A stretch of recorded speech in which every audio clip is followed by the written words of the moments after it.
Welcome to the Living the Dream podcast with Curveball. If you believe, you can achieve.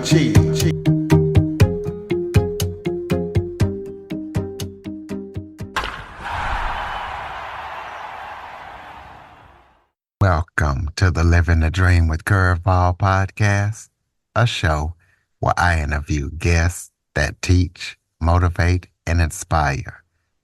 Today, we're going to be talking about being there for your preteens, ages 10 through 14, parents out there with preteens. I am joined by Marcus Higgs, who is with Certain Future. And what they do is they specialize in helping parents be there for their preteens. Again, ages 10 through 14. They help bridge the gap before it's too late. So we're going to be talking to Marcus about everything that they're up to and what the services that are provided by Certain Future. So Marcus, thank you so much for joining me today. Curtis, it's wonderful to be here. Thank you for sharing your platform. And I'm looking forward to this conversation. Yeah. Absolutely. Why don't you start off by telling everybody a little bit about yourself? For sure. Yeah. I studied communication at Oakwood University in Alabama. And straightway after that, I went to be actually a Bible teacher in South Korea, an English Bible teacher.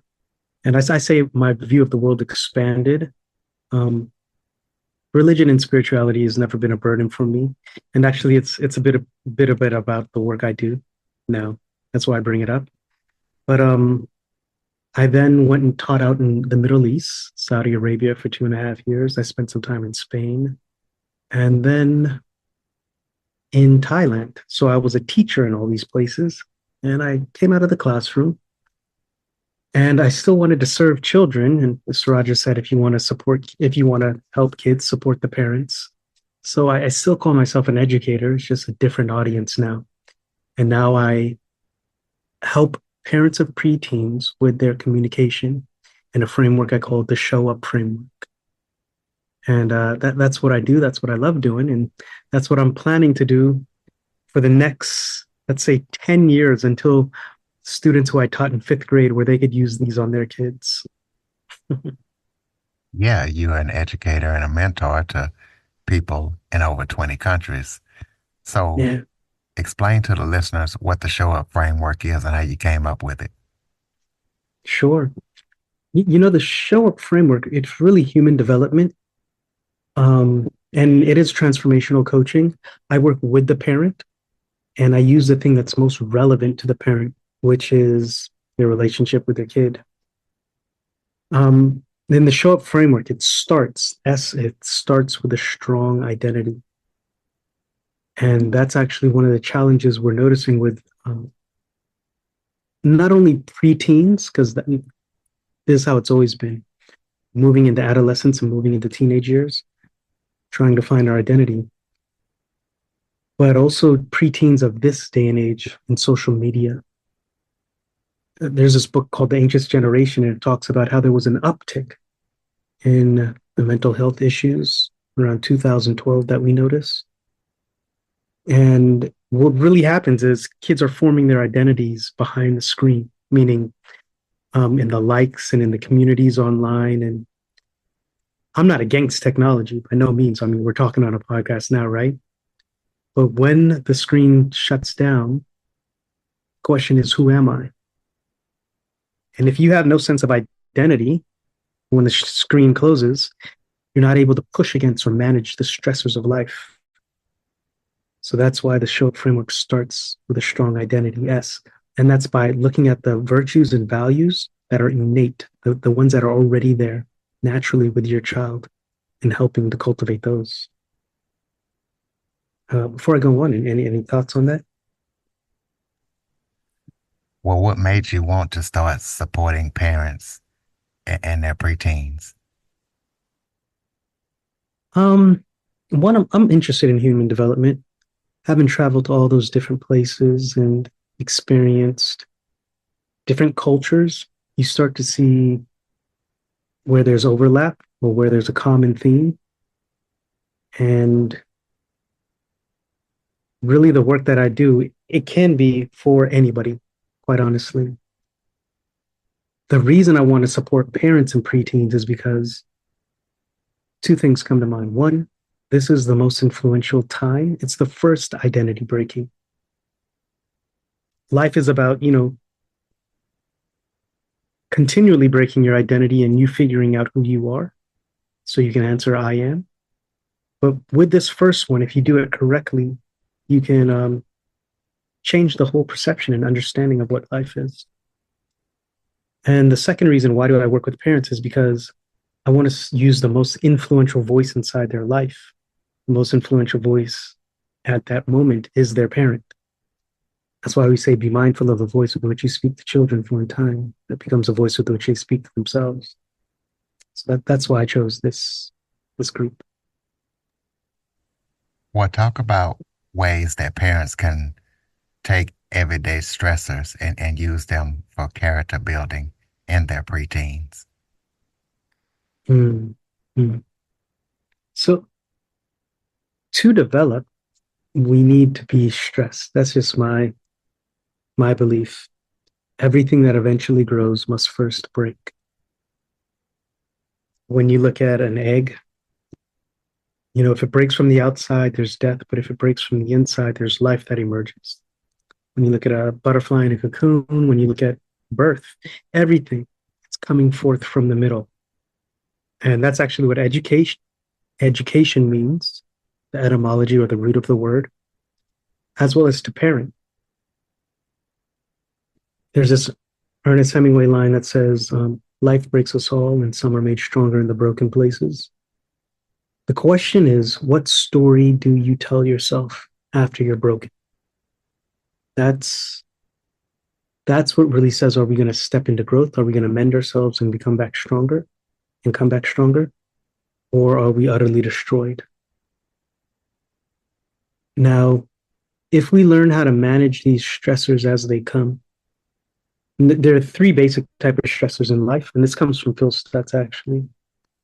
There's the stress to maintain. Just living is stressful, right? Then there are the stresses that blindside us, come out of the blue, unexpectedly. And then there are the stressors for expansion that we choose, that we can grow into something different, something that we want. If we're able to change the narrative around these stressors and how they happen, we get to live the life that we choose. And when I say that, it means we have more autonomy over our life. We get to see how we're more of the author and the creator of our experience. And that comes from learning how to work with our problems. Not problems, but our challenges here and our stressors. Well, you mentioned U time and your show up framework. So talk about how U time is different than traditional quality time, and why that's such a crucial factor in preteens. Yeah. And U time actually comes when we say O in the framework, open up communication. The the reason U time is important is because it's regulated, meaning it's regular on the calendar. Could be a walk around the block once a week, could be a tradition. It's not just a habit, it's not just something that we do, but rather it's somewhat of a ritual. And the difference between a ritual and a habit just means that a ritual is more meaningful. It's a meaning that you get to create, that is yours, that you get to own. And when you make turning your awareness to someone a ritual, it helps them see what is valuable because your attention and time is the most valuable thing. And the cool thing about U time is that it's short. It doesn't have to be long. And it's a space where the child has more autonomy inside that moment, meaning they can direct it more so like what they want to talk about. They know that in this space, I have your attention and we can talk about whatever I want to talk about for this time. And the reason this is important is because at this time of their life, you're trying to have them have more autonomy. It's called autonomy supportive parenting. So you're giving them more trust. You're letting them say, yeah, okay, I can be responsible for things. And that's what U time does. U time says, here, here's a pocket of my time that is precious. What do you want to do with it?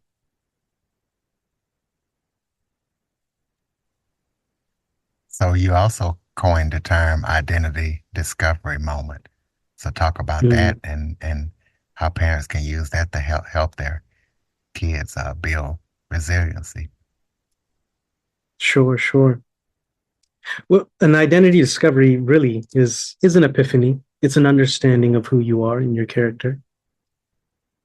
As they're searching for who they are at this time, they're going to experience things of, oh, that's a new way to think about it, or that's a new way to see myself. Um, when that happens, it's good to be there to actively listen. And one of the patterns I say for actively listening is 313. Kids aren't going to open up to you as much during this stage of their life. So when they do open up to you, give them 3 minutes in space of listening. Like let them go, let them explore, let them speak what's inside with no judgment. And then during 1 minute after that, you reflect back what you heard to let them know that they've been heard. Or you could even say, to make it more relevant, say, when I was a kid, and then share an experience or a story that is related to the topic that they're talking about. Again, people love to share or listen to what's relevant to them. And after you have that 1 minute of sharing and that input, then you then put it back to them. You say, tell me what your thoughts are about it. And then again, you listen for 3 minutes. In those 7 minutes, you've affirmed your kid, you validated what they were feeling, and you made a deposit into the bank account of your relationship. And if you do these at strategic times, like when they come into an awareness of their identity, you're building that bridge as a trustworthy present parent. And that's what's needed at this age. Trustworthy present parent. So talk about character crafting. What's the best way, parents can kind of craft the character and virtues and values of their kid? What's Yeah. your framework? Well, like we said, S means it starts with a strong character identity.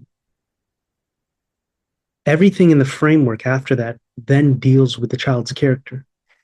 Like we said, people listen to a message that's relevant to them. When we talk about their character, we're talking about their virtues and values. Values just means what's important to them.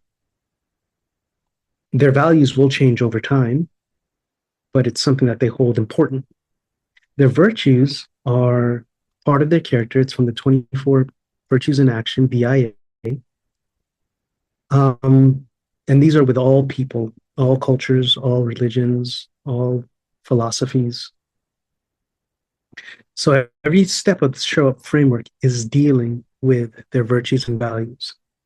Their what virtues are also, it's an expression that works towards the well-being of the community, or it works towards our own individual well-being.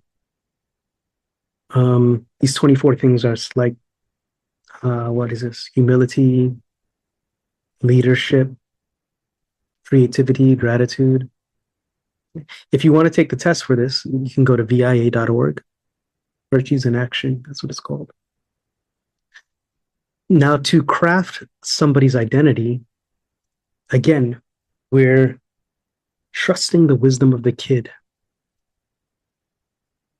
by helping them figure out who they are. And in the time of doing that, we are crafting our own identity. Because the truth is, you can only really change. who and what you are. You can have influence on other people, but you can't change other people. People change from the inside out. And you can't be what you can't see. So what I do is I work with parents to help them be their best self. And then making the space for their kid to flourish or to explore and express themselves. So you let the kid craft their character.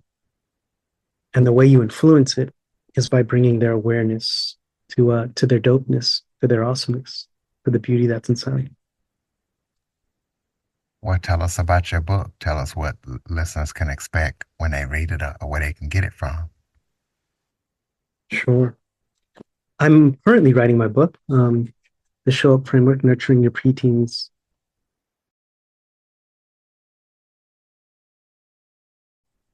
Hopefully in the next 2 months. Before then, you can go to my site, marcushiggs.com, or workshops.marcushiggs.com.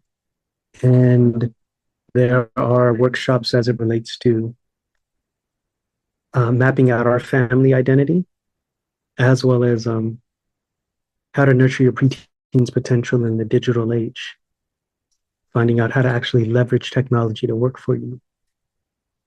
And I'm also opening up slots inside the Show Up Framework. That's my main course. If people are interested in that, they can reach out to me for that, or find me on LinkedIn. That's where you can find me. All right. Well, you just answered a couple of questions, current and upcoming projects, and throw out your website. So close us out with some. Oh, sorry. No problem at all. Close us out with some final thoughts. Maybe if that was something I forgot to touch on that you would like to talk about, or any final thoughts you have for the listeners. Sure. While I speak about virtues and values and showing up as a parent, just wanted to encourage parents that you will fall short of your own expectations, and that's a feature, not a bug of human development. And the reason it's a feature is when you have ruptures, that's what Dr. Dan Siegel calls it. When you have ruptures, that's when you repair and reconnect. And to repair and reconnect is saying, this is not the character I want to be. This is how I make it right. And this is what I promise going forward. And when you do that, again, you're communicating and you're signaling care to your child. So when you fall short of your own expectations, remember, you have space to repair and reconnect, and you're teaching this also to your child. So that's one thing I always love to share with the parents and for us to remember as we navigate these troublesome times. All right, ladies and gentlemen, MarcusHiggs.com. Please be sure to follow, rate, review, share this episode to as many parents with preteens as possible. Share it to as many people as possible. Jump on your favorite podcast app, give us a review, follow us. If you have any guest or suggestion topics, Curtis Jackson 1978 at att.net is the place to send them. As always, thank you for listening and supporting the show. And Marcus, thank you for joining us. Thank you, Curtis. It was wonderful.